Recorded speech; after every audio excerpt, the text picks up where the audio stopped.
Bonjour à tous, c'est Billy. Aujourd'hui, on se retrouve pour une petite vidéo. Donc, je vais vous montrer comment trouver le sitemap de n'importe quel site.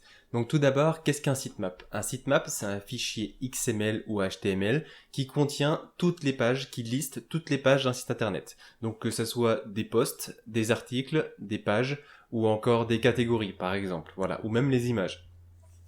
L'intérêt de trouver le sitemap d'un site internet, c'est d'obtenir la liste complète de tous les contenus d'un site concurrent, par exemple, et c'est très utile pour scraper son contenu et n'oublier aucune page. Bon, ça reste une technique un petit peu black hat, je dirais, mais ça peut toujours vous être utile, ou simplement pour analyser le site d'un concurrent et voir un petit peu comment il a travaillé au niveau du temps, ses différents contenus. Voilà. Donc je vais vous montrer un petit exemple sur le site meilleurnote.com. Donc c'est un site de comparatif, etc. Le top 10 des meilleures tondeuses à gazon, le top 10 des meilleures idées cadeaux pour la fête des pères, etc., etc.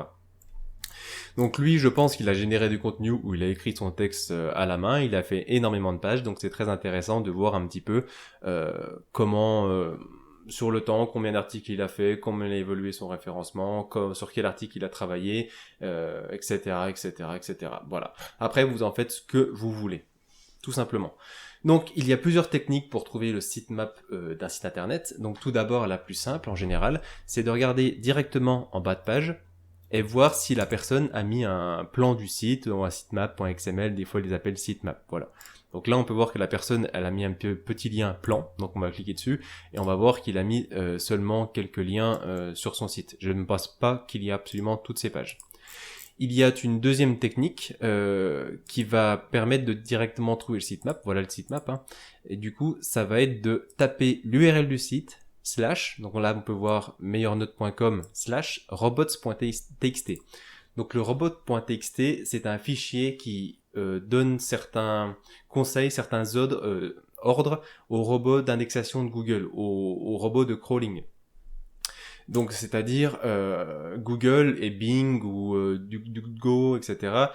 Possèdent tous des robots qui vont crawler le web, donc c'est-à-dire qu'ils vont scanner toutes les pages internet. Et par exemple, en disant à Google ici disallow WP-admin, ça va dire à Google de ne pas chercher à accéder aux pages WP-admin ou les référencer, tout simplement. Bref, et souvent dans ces fichiers robots.txt, vous allez avoir directement le sitemap. Donc si la personne utilise un plugin de référencement, très souvent ce plugin va générer un robots.txt ou va ajouter cette ligne-là, sitemap, avec l'adresse du sitemap directement.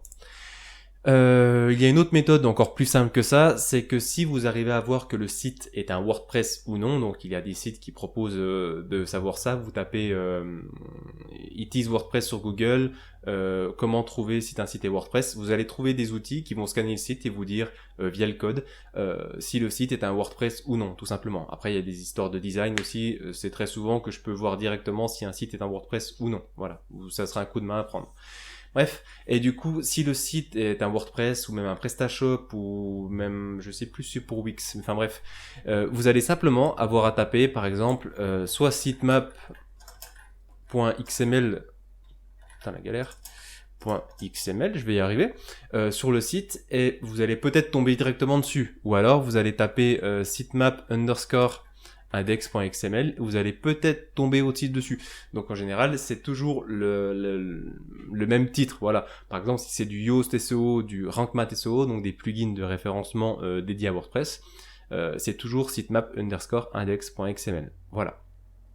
Et enfin, il y a une dernière méthode avec laquelle, dernièrement, je ne suis pas sûr que ça fonctionne encore directement. C'était une méthode qui permettait de faire une recherche directement sur le type de fichier que Google a enregistré. Donc c'est-à-dire que Google a des fonctions de recherche à peine plus avancées. Donc on peut chercher uniquement sur un site et on peut rechercher un type de fichier. Donc par exemple, je peux faire une recherche sur le site lemonde.fr et trouver un type de fichier PDF et ça va me trouver tous les PDF qui ont été publiés sur lemonde.fr. Voilà. Donc là, j'ai fait ces petits exemples. Donc ça a fonctionné avec le site du Monde, mais avec mes sites par exemple pour moi où j'ai déjà soumis des sitemaps ou d'autres concurrents ou d'autres sites, j'ai testé et ça ne fonctionnait pas tout le temps. Voilà. Donc le but c'est de taper site le nom de domaine du site, donc sans le HTTPS, sans le www, etc.